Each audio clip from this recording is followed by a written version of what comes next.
Yeah, me a say no man. You know what Salishan I representing, you know me I represent for entertainment. Yard. Tana1. Tana1. Big What's up up? yourself, you know. Big up you. You see me I say. From them time that till now. Yeah, people. Entertainment yard have another big one again. You see me I say. We just go on easy and take it easy and get the interview them up and running. But today we have in the place Tana1, Montana, bad DJ, bad promoter, bad everything. Not you? That's what I say. So right now, Tana, everybody know you as a, you know what I mean, in the music world. Everybody knows you in the music world. So we don't really know when I start fall in love with music and them things. So that's how we're there, you see me? So we really want to know what age, if you want to, the age or the year or the moment. I don't know. Man, ever since I was a little girl, I loved music. I mean, I remember like just listening to records with my father. He bought me my first record player and I made him, you know that song, Another One Bites the Dust? Boom, boom, boom. Another One Bites the Dust. that was the first record. I think I was a little bitty girl and I loved that song. Just like the bass on it was just beating. Yeah. I made my daddy buy me that record. I just remember listening to that record over and over in my bedroom. And when I wasn't listening to record, I'd be on the radio, just listening to anything playing on the radio and singing along and taping songs and just always loved music ever since I was a little girl. So, what kind of music is you listen back in them time? You know, I grew up listening to hip hop because I'm from Cleveland. So, like hip hop, old school R&B, like that's what I grew up listening to originally. And then when I was 12 years old, I heard reggae and dancehall on the radio. I heard it on college radio in Cleveland for the very first time. I heard a song, Mr. Telephone Man, is something wrong with my line when I dial my Soundboy's number. And it was a dub plate, but I didn't know back then. I was a little girl. Yeah, it was, now I know who it was. It was Cyan Success. And yeah, and it was on the radio and I didn't know, like it just hit my ears differently as a little girl. And I was like, what is that? Because it was like the same song that I knew, like New Edition, but it was different. I'm like, what was that? And I just fell in love. Like, I don't know, crazy. Something about it just took me over. Like, it just, yeah. Transform you. Yeah. So, that song that make you fall in love with dancehall reggae? That song. And from I heard that song, I just started to listen. I started to seek more out. There wasn't internet back then, but I had to, like listen to the radio to see when the reggae show, there was like reggae and dancehall shows that would come on the college radio stations, and I would sit in my room and listen for them to play. And yeah, it just happened from there, just naturally. Yeah. So Cleveland take on to reggae early? Yeah, man. Yeah, Cleveland, I actually went to my first dance in Cleveland. I think it was like 1992, 93. And it was Stone Love. Rory was playing my very first dance. Yeah, Rory. Yeah, I won a ticket to the dance on the same radio station that I was telling you about. And I won a ticket, and I remember I took one of my friends with me, and we went at like midnight. And I'm like calling the guy from the station, like, is this the right place? It was a place called Dad's Hall in Cleveland, and Dance Hall? Dad's Hall, DADS Hall, yeah. Which it wasn't even like a hall. It was mainly, it looked like an abandoned building, pretty much. But I remember going. It was like midnight, and I'm calling the guy. I'm like, you sure this is the right place? There's nobody here. He's like, yeah, man, just wait, because I didn't know back then, like, if you go to a dance, nobody's going to be there at midnight. Like, people would reach maybe 2:30 in the morning, but I didn't know. It was my very first one. So, cool. I waited around and people started to come in slowly. And then Rory was the very first selector I ever saw in person. And I was just amazed because all night long he had a cigarette in one hand and he's just like switching out the records in the other hand for sure. and doing the mic all by himself. Like, I don't know how he did it. He made it seem so easy and cool. And I fell in love with the actual physical dance hall then. Like, I was in love with the music already, but when I saw Rory play, that's when I fell in love with dance hall itself. So I love a travel long time. Cleveland, yeah. Yeah. Still love a travel long time. Yeah, man. And then after that, it was reggae a thing there. Yeah, because, Still listening hip hop and everything there. you know, I was a rapper.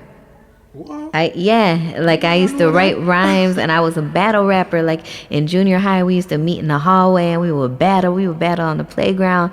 I was a rapper. I was a performer back then. And like, you know, the music started to change. And as a little girl, like, I didn't want to hear men calling us bitches and, you know, all that type of stuff, like bitches and hoes. Like, the music started to really change from an uplifting spirit to something that was different, more violent, more anti-feminine. And the reggae and the dance hall back then, it seemed more friendly, more uplifting to women, talking about how beautiful we were and, you know, giving more positive messages, which me as a younger teenager and growing into a young woman, I took on to those more positive messages that I found in reggae and dancehall music. So I started to veer away from hip hop and American music and really latch on to Jamaican music because I really liked the messages back then that were in the music. Yeah. And then after that, you just grew up in the music and then you decided to be a promoter. Yeah, well, yeah, man. I went most years after that. Yeah. I went to Jamaica for the first time in '98, and after that, I moved to Chicago in '99, and then I started the website chicagoreggae.com, which really got me into promoting because at first I was advertising everybody else's events and taking pictures. Like, I think I was the first video man and photographer pretty much in Chicago. Well, we had Parlay back then, but as far as like taking the video and putting it onto a website where people could go and see the videos from the party and the pictures from the parties all in one place, that was all me back then. So, you know, that kind of led me into keeping my own events because my website got so big. Everybody would log on to chicagoreggae.com, so I started to keep a yearly anniversary for the website. Every October, I started to keep that, like back in 2002. Yeah.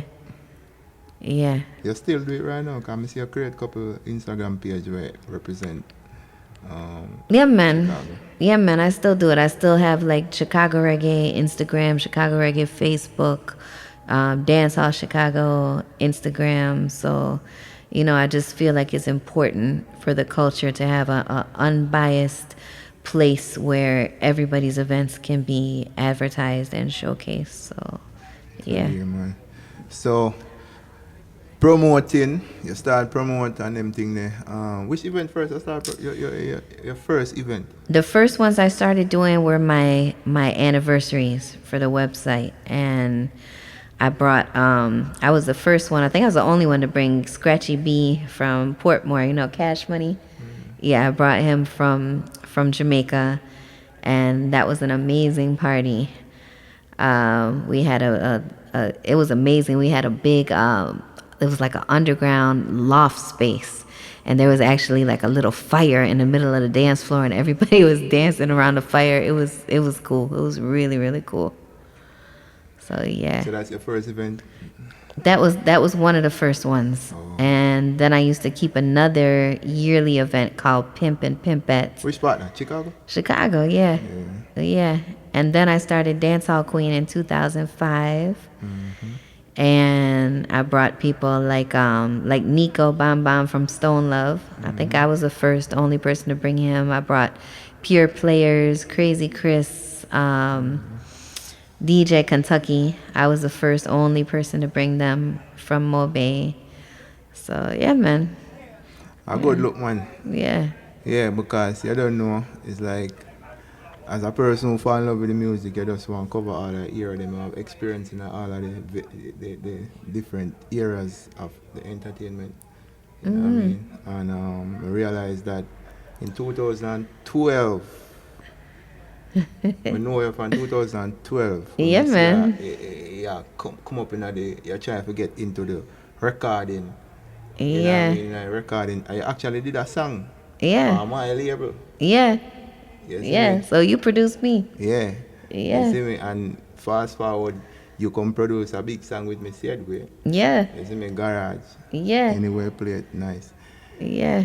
So, what make you decide to start producing? You know, that's a good question.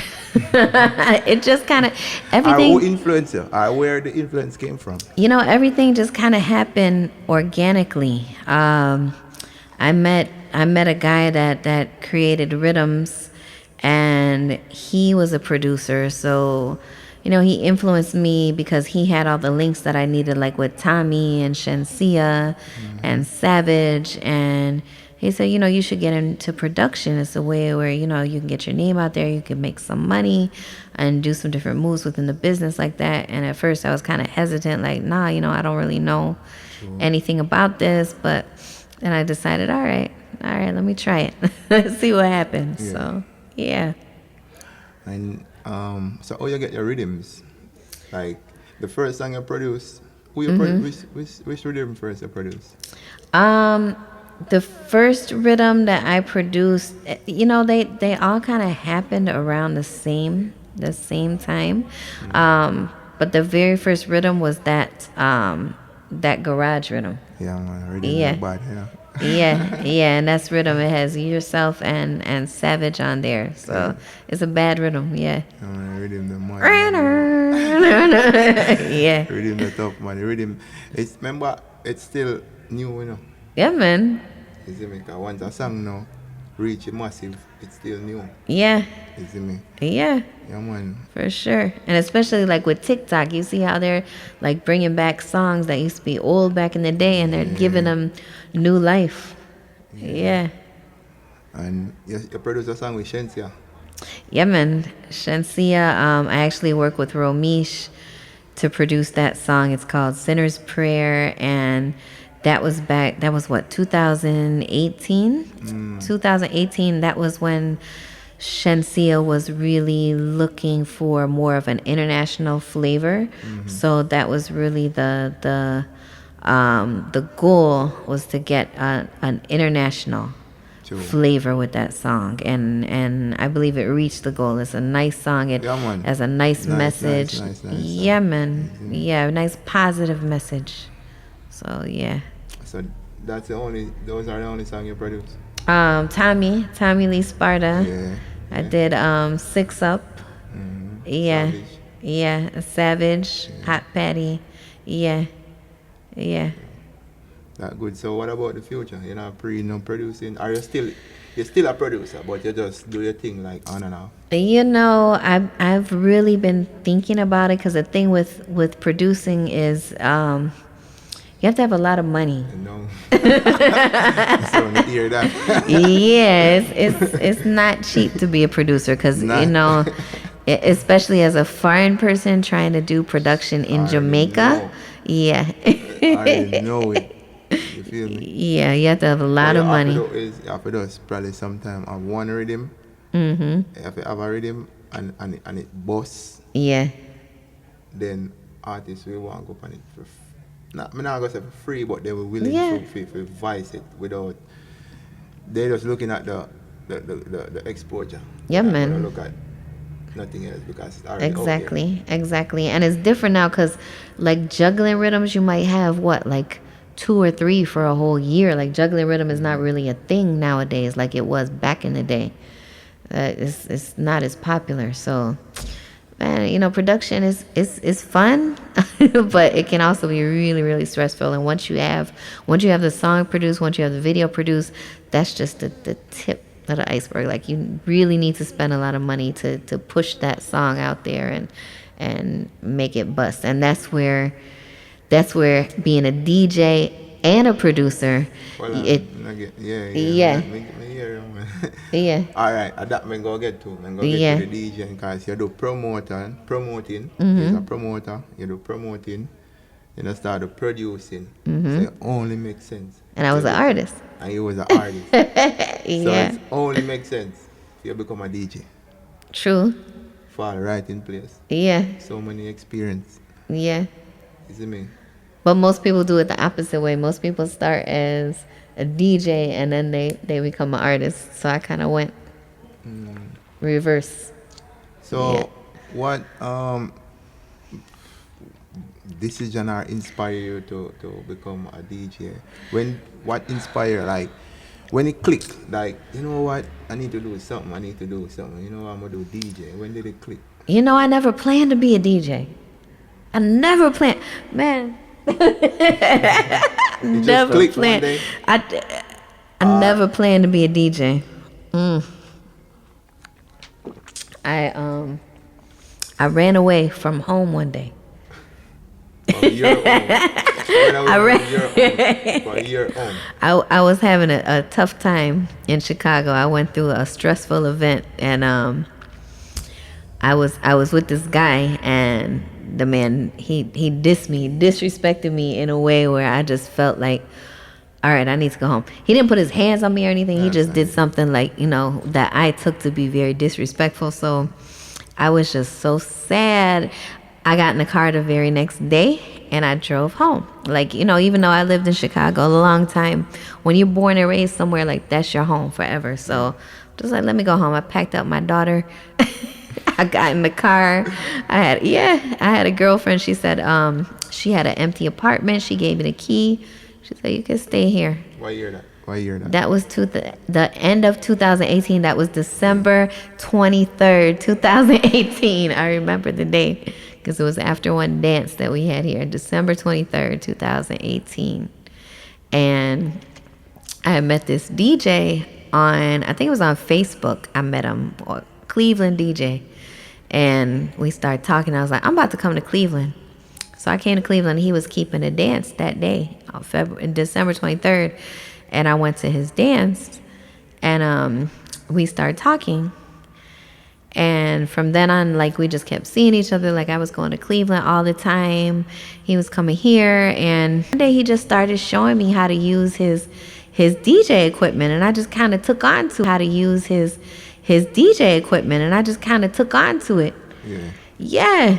It just happened. And You know, it was crazy. I don't know, man. Just kind of happened, like, really organically. and then you don't feel like you have the energy to do it, so you just say, you know what, let me continue and do it. Yeah. I just started to really, really like it. And I'm like, man, I would just sit there and practice for hours and hours and hours. And, I would follow him around and see what he was doing and how he was doing it. He started to leave me clubbing. That's the best way to teach somebody. Yeah.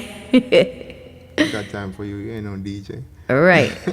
And it was a good experience because he wasn't just a DJ. He had a sound. He had tops and bottoms and big sound waves. I got time for you. You ain't no DJ. Right. And it was a good experience because he wasn't just a DJ. He had a sound. He had tops and bottoms and big sound wires and big sound racks. So I got to experience, like, what it's like to move the sound, pack up the sound, push the sound off the U-Haul, string up the sound. Like, I got experience with everything around the sound, not just actually, like, pressing buttons and selecting. So yeah, it was a nice training. DJ make you travel? Yeah, how you mean? Yeah, man, I've been blessed. Like, I put in the work. Like, I started DJing right before COVID. Like, my very first professional DJ outing was, like, right before COVID hit. So COVID had given me an opportunity to lock up and practice my craft and really work for a couple years practicing. And I just hit the streets with a vengeance. Even during COVID, we were right here. Remember, were you here when Nadish kept her party. Which one? Which one? She kept army wear here during COVID. Oh yeah, outside. Yeah, and it turned into a street dance. That was hot. Yeah. Yeah, man. Big up Yeah. Nadish. Yeah, man. Big up the whole trendsetter crew. Yeah. So, like self like So you stand up for long hours DJing and stuff? yeah. Yeah, stand up for long hours. That's me did come across a thing where you have a problem with your legs and them thing there. Oh, not my legs, my foot. Or your foot. Yeah. What happened? Yeah. When I was first learning to DJ in Cleveland, I think somebody obied me. What? Obey you up, not down. I feel like I got obi. I feel like it, but I don't want to say that because I believe in God. But So it heal right now? no, it'll never heal. I'm paralyzed. My foot is paralyzed for life. It's a joint problem or it's a muscle I'm problem? paralyzed. My nerve got cut. I'm paralyzed for life. My foot is paralyzed. So my guy at the time that I was learning to DJ from, and he was DJing, and we were coming home from the club in Cleveland, and I walked to the garbage bin to throw out a bottle of water because I was drinking a bottle of water, and I had on these white flip-flops, thick sole white flip-flops, like I wasn't barefoot or anything. All of a sudden, I felt this exploding pain in my ankle. And I was like, what the hell? Like, I felt like this feeling, it was like no other feeling I ever felt in my life. And I looked down, I saw this trickle of blood coming from inside my ankle. And I guess, I don't know, I guess like a little piece of glass curved into my ankle that I stepped on, because there was like a bunch of broken bottles around there, and when you break the base of some of those bottles, they have like little points on them. That's all I can think of, is that I stepped on one end and it like curled around into my ankle, and it hit, like the cut was like a centimeter or less, like a little tiny cut, but it cut me in the exact place where my nerve is. Artery? So Not artery. my nerve. Oh, I know. My nerve. Yeah. So my foot is paralyzed, but God is good because it cut the there's two parts of the nerves. There's a feeling part and there's a movement part.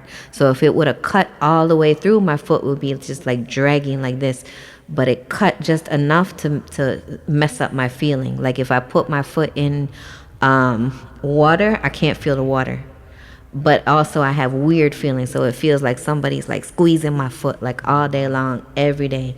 It feels like weird feelings in my foot. It feels like really weird, like 24/7. So yeah, but I'm just grateful. I thought I couldn't walk for like a month. I sat down with my foot wrapped up because I didn't know what happened. The doctors didn't know. Finally, I had them run the tests because I was like Googling to see what was going on because they didn't know. And finally, they ran like the nerve test, and they figured out what I figured out from Googling, that my nerve is cut. So yeah. Yeah, sorry for hear that. Yeah, man. Hope you feel. I don't know if it's still, but I'm just happy I can walk because Yeah, I thought I couldn't walk for like a month because every time I would touch the ground with my foot, it felt like crazy pain. So, So, entertainment yard, and DJ Tana1 in the building. All right, Tana, you don't know, Chicago. Chicago represent? Yeah, man. You see me? So, straight Chicago she represent, Chi-town. So, tell the people a little about Chicago, where your little views about Chicago entertainment, fraternity or the scene, the dance hall. Cause you have whole heap of things. You have soca, Yeah, you man. have reggae, you have dance hall, you have so many things. You know what I mean? So, Yeah. looking from the outside, people have different perspective. Yeah. But from the inside, it's kind of different. Yeah, I mean, Chicago's cool. Chicago's a big enough city where you have different divisions within the scene. Like, in smaller cities, you may have everything together. Like, you may have dance hall, reggae, soca, Afro beats. Like, that all would be one party, right? But Chicago is big enough where, if you want to go to an Afrobeats party, you go to an Afrobeats party. You want to go to a soca party, you can go to a soca party. You want to go to a dance hall party, you got a dance hall party. You want to go to a reggae party, you got a reggae party. So it's big enough where, you have those different divisions, and I like that. And dance hall, I believe dance hall is separate as well too. Like, you got the uptown dance hall, like you got events where Yeah. you could dress up real nice and spend your money and go out and floss and have your sections and your bottles. But if you're not into that, you also have your downtown dance hall where, you don't have to spend like that. You can just go out wearing whatever you want. And you'd be cool. You don't have to be into the flossing thing. So it's all different types of dance hall here. Whatever you like, you can find. So I like I that. have a lot of people here, but you only see them like on special event Yeah, man. and them thing there, and like outdoor event, like festival and them thing there. You will find a lot of families and them thing there. Yeah, and you got different festivals too. Like, you have like the yearly festivals, like Festival of Life. You have Jamaican Independence Day, and then you also have the beach vibes, like 63rd. You can go down on the south side on 63rd, or you can have different north side outside events that you can go to. So there's a variety here. It's all right. You see it. Yeah. So we could talk about the dancehall and mostly reggae, because I use a dancehall DJ or is a like, what kind of DJ you consider yourself as? I consider myself an open format, multi-genre DJ. But I'm known for playing Jamaican music, specifically dancehall music. But I also love to play different things. I love to play souls. I love to play 80s, 90s R&B. I love to play old school hip hop. I don't get to play it a lot. I love to play reggae as well. Again, I don't get to play it a lot, but it's something I can do and something that I love. Yeah. True. Um, it's play like you as a female DJ and being around all this male DJ. You see me I say, and Yeah. and try to fit in and try to catch the energy. How you go about doing that? You know what? I don't think I really try to fit in, You try to fit in. because I can't fit in. I can't fit in. So if I try to fit in, it's not gonna work. Cause first of all, I don't look like anybody else that's playing music over here. Just looking at me, I look different, right? My complexion is different. My gender is different. My nationality is different. So, just looking at me, I can't fit in. But, as far as the music I'm playing, yeah, I fit in. The music I play and the way I control a dance, the way I talk to the crowd, my energy, yeah, all of that fits in. So really all I can do is concentrate on my craft and try to be the best that I can be. Because if I go around trying to fit in, it's not going to work. Yeah, tell them fees down on the talking, that's a good segue. Yeah, so you just try to come up with your own way of representing yourself and present yourself towards the people, and we're used to something different. Yeah, man. Yeah, definitely. I as a female, I take pride in being the voice of the ladies. That's what I call myself, the voice of the ladies, because I find that a lot of times within the dance hall, it's a male dominated place. It's a male centric place. Like, most of the messages that we get in the music and on the mic, they're geared toward men.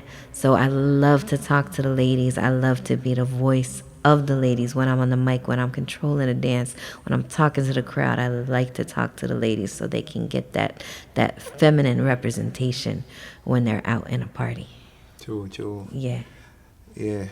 Um, being a DJ inside of Chicago right now, you know what I mean? You're out, not say every night, but you're out a lot of time and you see Yeah. a lot of stuff. You see the ups and you see the downs. Mhm. You see me I say, you see the nay, you see the yay. You have any advice where I can make it if better? Like can make the it more any advice to make it more better? Cause it always can get better. Mhm. What, for promoters or for other DJs? Just to make people want to go out, or more different people start flying. Cause outside of Chicago, people think different Mhm. because they don't live here and they go by what they hear. Mhm. But we have to change the narrative, Yeah. and in order to change the narrative, you know what I mean. We don't know if you have no ideas of we can change the narrative of. Well, I think people should just really, really focus on what they do best and put their all into it. Like no half stepping. Like promoters, promote DJs, DJ, work on your craft, and really, really, really put that effort into what you do. Um, if you're a promoter, make sure your promotion is strong. Make sure your theme is strong. Get your decoration to look good so people can look at it from the outside and say, "Wow, this is a well put together event. This is something I would love to get on a plane and fly down and see." Like make your flyer. Like one thing, a flyer is important. I remember telling somebody about one of my flyer designers, and I'm like, telling them it's $50, and they're like, $50? Like, come on, $50 is nothing to spend on imagery True. that represents your event, especially as DJs too. Like, if somebody puts us on a raggedy looking flyer, we're not gonna want to put that. We're not gonna want to associate our brand with that. Yeah, it's important. Image and branding is very, very important.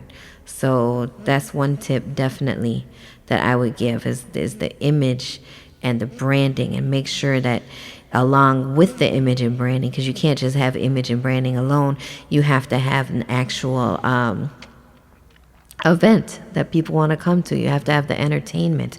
You have to have the ambiance. So yeah. So when it come on to mixing the music, and like know the type of song where to match certain song, and know when to bring in certain type of music at different times.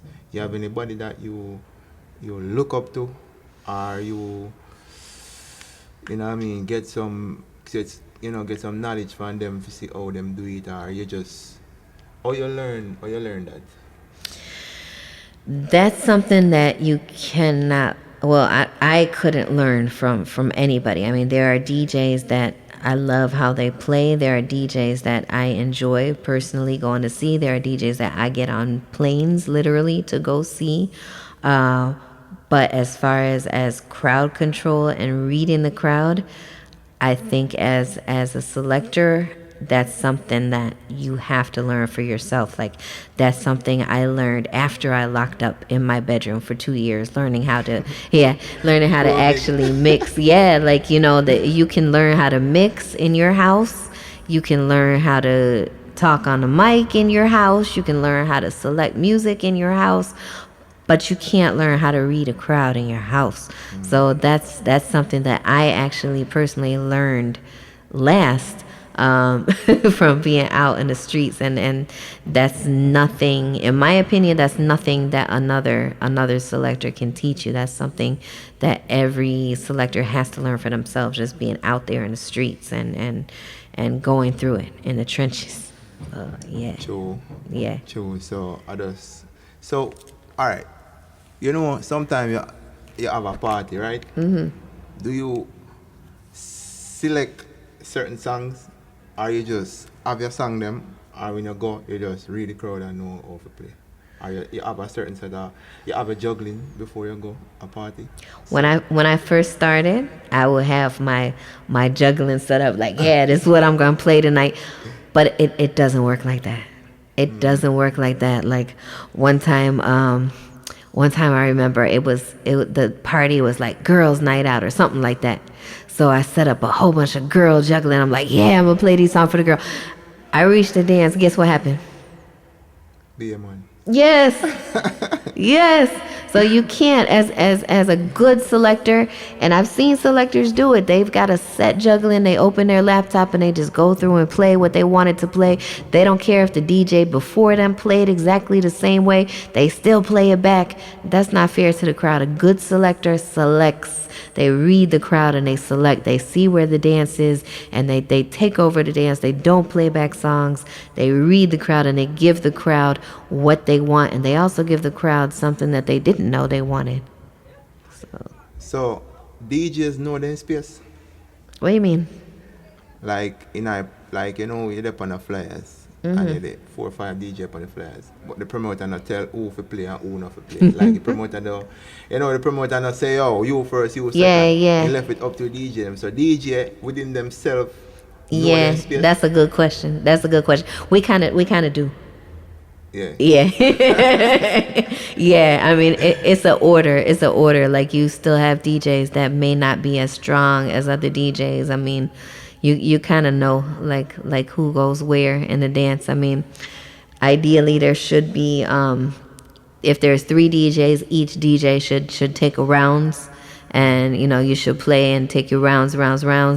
But sometime when you have like local dances and you may have some DJs, they're not as strong as others. They know that they're just going to be able to take on the early part of the dance. They're not going to be able to handle the prime time. So yeah, we kind of know. Yeah, that's a good thing because sometimes, DJs, it's like if they not get it from the promoter, it's like they not take the top. They more go at 3 times.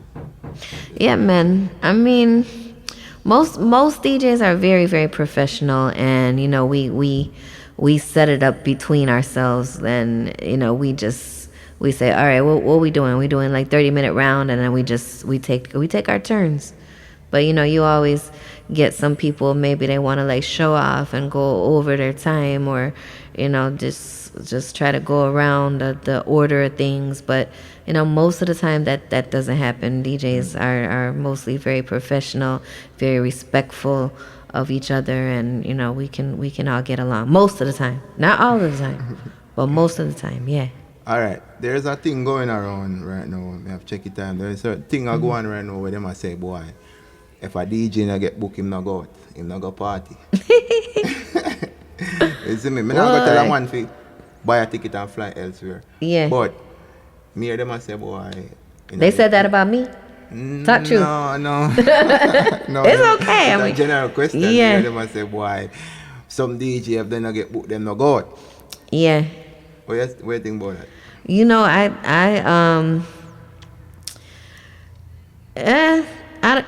It's hard because I heard that about me. So that's why I was like, you heard that about me too? So, No, we never hear that. but nah, the thing is, like, it's hard as a selector, like, because if we don't get booked for party A and it's a Saturday night, 9 times out of 10, we're booked somewhere else. True. So we can't go to party A because we booked on party B and C. So, I can't speak for other people, but for myself, like, if I don't go to your party, chances are that I'm booked somewhere else. It's not that, I'm trying not to go to your party on purpose, because before I became a DJ, and even now, I'm a fan. My tattoo on my leg, it says dance hall. I mean, everything. And I got that tattoo before I became a DJ. So I love to go to dances. I love to go to dances. So there's no reason that I wouldn't support people's dance and go just because I want to. Like, forget support. I'm not about that whole, like, ooh, I'm trying to support. No, I'm trying to go out because I want to go. So, I don't have ulterior motives when I go to a dance. I'm not trying to go to a dance because I feel like I owe somebody or because I have to support. No, I'm going because I want to go because I love it. So, I can't speak for anybody else. I don't know. I don't be watching other selectors and see what they do or where they go. But for me, myself, I love to go out. So if I'm not booked, I love to go to people's dances just because I want to go. So, but I'll tell you this. If you really want to see DJ Montana Tana1 at your dance, just book me and I'll be there. So, yeah, simple. I'm going to ask you something, slip my mind. But,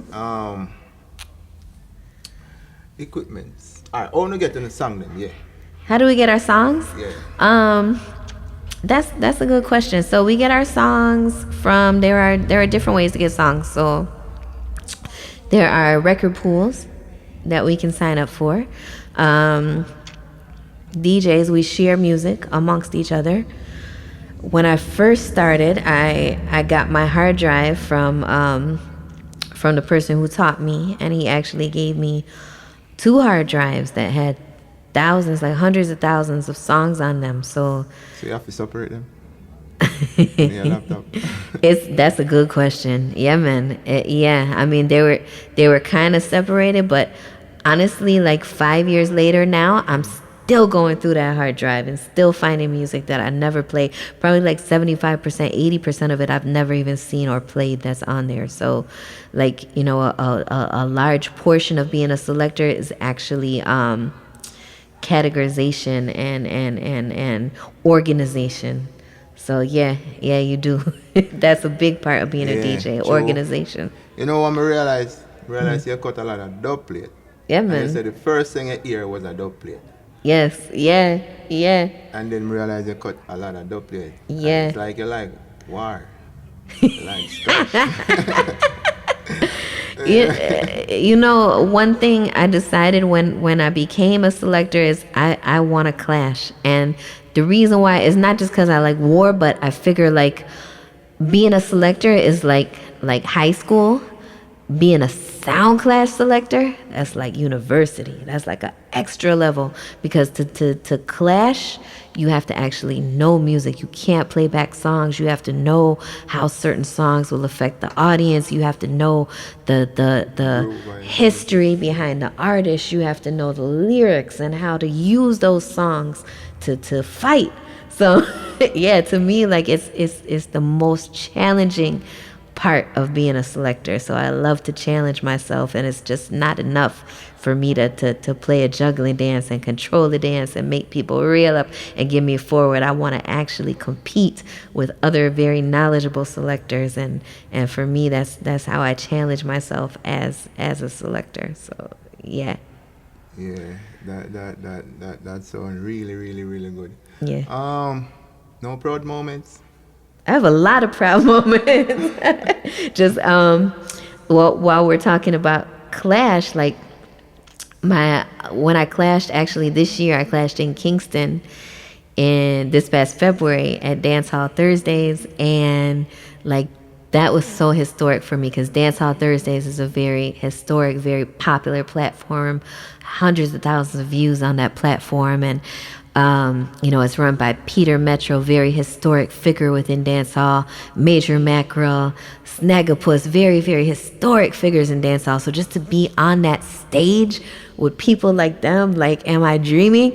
And when I was clashing, like, I literally like. Ricky Trooper was there, and he was standing with my boss, and he was talking to me before, like giving me pointers and stuff, and he's like in the audience cheering for me, like Ricky Trooper, like one of the best clash selectors in the world to ever do it. Like you could say top 5, top 3. He is one of the best, and he's cheering for me in the audience. Like, are you serious? Like, somebody wake me. Why some of my biggest DJ them ever play amongst? Like, a lot of them, man. A lot of them. I've been blessed. I put a post on my Facebook. I said, if you can ask like the top 10 dancehall selectors in the world right now, if any of them played alongside me or know of me, like 9 out of 10 will tell you yes. They know, yeah. So it's been a joy. Like people like Maturan, Copper Shot, just a lot, a lot. I played alongside Bass Odyssey.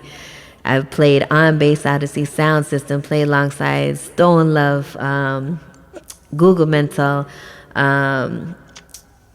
Fire Ass from Stone. So many different selectors. So many, man. It's been a joy and it's been a blessing and it's been an honor. It's been a joy. Yeah. So, alright, we are talking about good moments. So what about some of the bad moments and way make you want to give up? Oh boy. Ever feel like you want like Yeah, I feel like I want to give up. Sometimes I do. or you want to pause? Give up or pause? Sometimes I feel like I want to give up. I'm not even gonna lie. Like sometimes, like I'm just like as an artist. You're an artist too, so you probably feel this way. Like, as an artist, you're a very emotional person. You have extreme highs and extreme lows, and that same emotional strength that allows you to create also can have you want to stop. Like, you ever want to stop as an artist? Never? Never. You're lucky. Maybe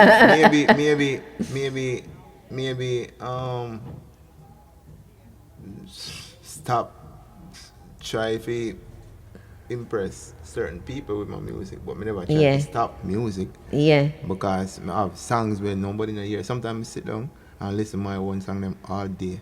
Don't even know which song to release. Yeah. All right. One time, I was playing alongside some different selectors and Maturan and Copper Shot. And we were doing our rounds, and Can I get it came time for sorry people. Boss there. it came time to do like their second rounds, and people were trying to go around my round. And I was like sitting there with my laptop open, like, hold on. Which spot that? This was Chicago. Yeah. I don't want to call up no names because it's not important. But like I felt like, people were trying to go around me and not letting me play back my second round. And, like when I first started playing, I would have been cool with that because, I'm like, all right, I can just do the early warm. Like I couldn't really handle or thought I couldn't handle the prime time part of the party. But, once you feel like, and once you know, not even once you feel, once you know that your powers are up as a selector, like you have to take on the prime time. And it was a big historic party. Like I said, I'm playing alongside Maturan, I'm playing alongside Copper Shot. And like, all right, it's time for my round. And they're trying to go around my round. And I was just like getting to the point where I was about to lose it. I said, if anybody, and I didn't say it out loud, but I'm waiting. I said, it's my time, and they trying to go around my time.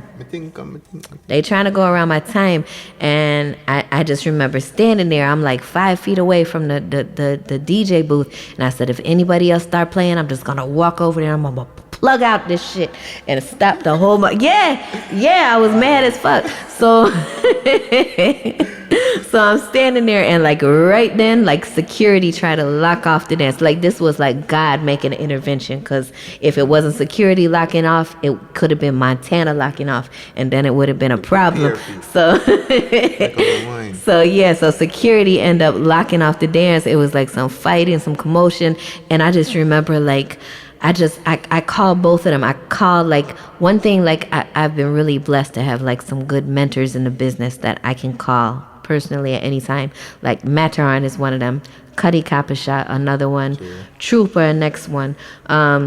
Scorpion, the next one from LP. Different like highest caliber selectors I can call personally and ask for advice. So I remember calling Maturan, and Maturan's like, and I'm like, why am I going through this? Like, they don't rate me. Like, what is it? It's because I'm a girl. Like, what is it? Why I'm going through this? And he told me about how like how it's hard, like in your own city, how like a king never gets crowned in their own town, and how like him and firelings used to fight all the time. And he's like, you gotta be a lion, you gotta be a lion in the jungle, you gotta fight for it, you gotta be a lion. And Cuddy Capishot told me the same thing. And one of my next mentors, he told me, in this I'll remember all the time, he said, to be a selector, you got to have balls of steel, you gotta fight for it. So just like, yeah, like when stuff happens like that, or when they try to go around me, or like when other selectors, they want to throw like a timer in my face or go around my rounds or try to, like box me out of my time to play, like that really gets to be infuriating sometimes. And it makes me either want to like fight or give up, one of the two. So yeah, there are times I feel like giving True. up. Yeah. True. Yeah. Yeah, because, you're ups and down, You can't just feel up all the time, because Yeah. somebody go always try to obstacle your journey, you see me? Yeah, man. Yeah, it's like that with artists too, I'm sure, right? I remember I was watching, what was it, Sting, and I saw Dovey Magnum, and she was trying to do her set, and all of a sudden, like, the biggest artists of the century started coming out on the stage, and they try to box her out of her time. And I see her just like screaming and demanding her time on the stage, and I just felt that in my soul. When I saw her, I felt it in my soul. So I know, like, everybody has to go through it. Artists, selectors, like even big name selectors, they still have to go through that. So yeah, man, it's just a part of the business. Yeah. Because one of the big things as a DJ right now, money pull up, Do you have to play for money pull up, or you just play good and then you get money pull up? I mean, it's tempting. I'm not even gonna lie. It's tempting to play for it. Or you play good and it comes. Which one? It's tempting to play for it, because as a selector, you know which songs are gonna get the money, But so it's tempting. You have to have a momentum, though. It has to have a momentum, but some selectors, I'm sure that they let that temptation overrule them, and they don't want to play for the ladies. That's one thing I always say when I'm on the mic. I say, you know what, selectors, like, what ladies give money pull-ups too. Play for the ladies, because they do. Ladies give money pull-ups too, and I think that's a misconception that selectors, they gotta play like the Please Stop the Capping, they gotta play Big Breeze, they gotta play like all the men tunes for the men to get the money pull-ups, but the ladies get the money pull-up. Like anytime I play the Debbie Bird, Time Too Hard, ladies fling down 20s on the controller. Yeah, ladies get money pull-ups too. So yeah, I mean, it can be tempting, because like, as a selector, if you play for the money pull-ups, that can be the difference between coming home with $1,500 for the night and $200 US for the night. Yeah. So it could make a big difference. Make a difference. Yeah. Because you have to buy laptop. Yeah. You buy board. Yeah. You see me? Pay for download. And them sitting there. So you might as well. Yeah. You see me? But when I think as DJ for us, because if you build the momentum as a DJ, you just want to build it first. Get everybody in the groove. Yeah. You will get the money pull up. You get it enough too. Yeah, man. Enough people, enough selector, they know who. Here, if they find out they have money, then they stop big up all night. Yeah, that's one thing I don't do that. And big up your whole night. I don't do that. Drop something on the board. Yeah, I don't do that. Nah. You see me? Nah. Yeah. So what average amount you think a DJ will charge? There's no average. There's no average, because when I say average, I mean average party amount. Like the type party. Because you have to charge by the party, just like an artist have to charge by the location and the party. DJ don't do that? Yeah, I mean, it's one set price? Nah, it depends. It depends. Like, a DJ is going to get more money out of town as a feature selector. Like, a DJ that might be regular in Chicago can go play in North Carolina, and they're like the star, and they're going to get paid as a star, as an out-of-town headlining DJ. You know what I'm saying? So it really depends on the dance and, what type of format. So it depends. I wouldn't say there's any set. And plus, it depends on your experience and what you demand as a DJ as well. Like, yesterday's price is not today's price for me and for any selector. Like, once your skills increase, your price increases as well. And also the kind of events that you take on. Like, when I was first learning to DJ, I want to play anywhere. You want to hire me to play? Cool, I'm coming. But now, at certain places, no, you can't pay me to play there, because why? So, yeah, it just depends. Free man. Yeah. Nobody want big up on them thing there in your hometown. You know what? I wanna big up everybody, and I don't want to call names, because if I call names and I miss somebody's name, then somebody is gonna be upset. So I just want to big up everybody who has ever put their money where their mouth is. Like my mama used to say, put your money where your mouth is. Don't tell me I'm bad.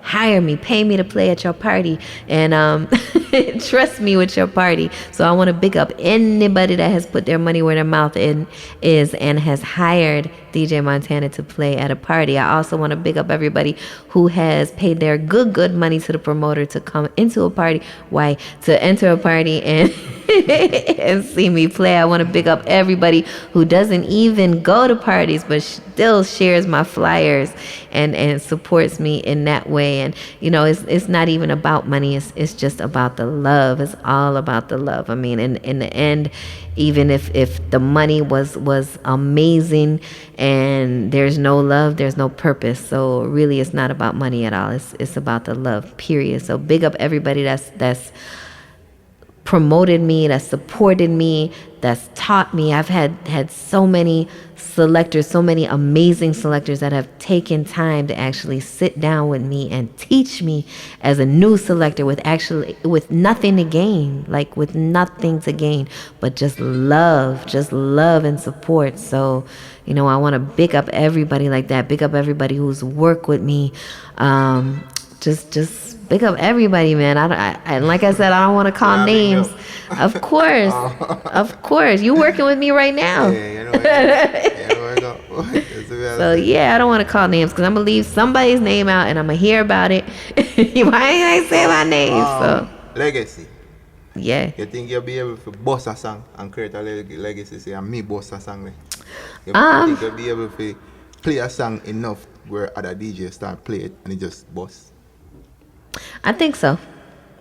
Your song, or maybe somebody give you a song, and you play it so much where other DJs want to play it, and it just spread. You think you have ability to do that? Yeah, man. Yeah, I think any selector can do that. Legacy, Yeah, man. I think any selector can do that. DJs and selector, one thing me see them run down is hyper, and then after them start playing, then legacy. Nobody know. You have to have somebody where say, a Montana put me on. Yeah, man. You can't just, you see me? A legacy that. Because Bounty Killer, in best attribute is not in music, is what people say. It's what people say, a bounty, much body I say a bounty put him on. And in music play a big role, but in greatest, helping other people. Yeah, man. There's a quote. What was the quote? I was just thinking of the quote. Your greatest accomplishment is not how you brag to other people or boast about what you've done, but it's about how you make other people feel. So yeah, that definitely, yeah. That live on, So make sure you boss a song, Yeah, man. I can't have a count. Like a few DJs I can count to I can say, I me boss a song. Like a DJ, play a song on one time, and if it's song bad, song go away. But I might talk about a song where like no name. Yeah. It played so much where people just like it and it just boom. Yeah, man. Spread. Yeah. See, that's why I wanted to start that bam juggling. Yeah. That Well, you need an exclusive rhythm though. A different rhythm. No, when you need it, cause it's the bam them now for release it. You know, the rights. Right, to release it, but just like to juggle it in a party. Like it's something whenever I juggle in a party now, I can just make sure. I mean, everything. Money is nice. Money's nice, but you're talking about. But you're talking about busting an artist, right? Boss a song. if I bust a song, the easiest way to bust a song is just by like sneaking it into the juggling. So like I don't have to break the dance and say, oh, listen to new artists. Like nah, I just get people used to it, like playing the juggling, and then I put the artist in there with the juggling, so it just fits nice. So the people hear it and they don't even realize that they're hearing something new and different, but it's in there with it every time. So yeah. So where people them can find you? They can find me. They can find me. You know, you could just Google me. Actually, like my Google is strong. DJ Montana, Tana1, and that's why that's why I put Tana1 there, because so many DJ Montanas. But if you put DJ Montana and then Tana with the number 1, you're gonna find my Facebook. You're gonna find my Instagram, SoundCloud. Just put in DJ Montana, and then Tana number 1, and you're gonna find me. Yeah. Yeah. What's your favorite juggling? I want to ask you this. What's your favorite juggling segment as a DJ? Ah, boy. You know what? I I love all of them. I love all of them. Nah. I love all of them. Yeah. Yeah. I love the earlies. I love the 90s. I love the culture. I love the ladies segment. I love the Gully vs. Gaza segment, the brown bottle. I love the hot tunes. I call my money juggling. Man, I have a bad gal juggling. I got a cool, sexy gal juggling. I got a bati jumping juggling, like the dagger juggling. Man, all of them. Yeah. With social media, them can find your flyers and for support your bookings. I'm on Instagram. She's a champion. That's where you post all our flyers. Yeah, man. She's a champion. My Facebook, you can find me on Facebook. Just yeah, you can find. You post the flyers them so people want to see them. Yeah, man. Yeah, man. Yeah. Why social media name Tana1? All of them. If you look up DJ Montana Tana1, Tana Tana number 1, just put it in Google, put it in any social media, you're gonna find me. Yeah. For real, man. So you don't know enough people. Tana1, you know, bad DJ, you know. So when you get the full. Even though she have more for say still though. Big up entertainment yard. Big up entertainment yard and abroad, straight from Chi-Town, Solid Shane. See it? Yeah. Don't know enough. Solid Shane at the building now. The place nice when we touch down. Everybody know say we run it ground. Hey, we run it ground. Hey, me I say, big up. I'm out. Chicago. I'm out. I'm out. I'm out.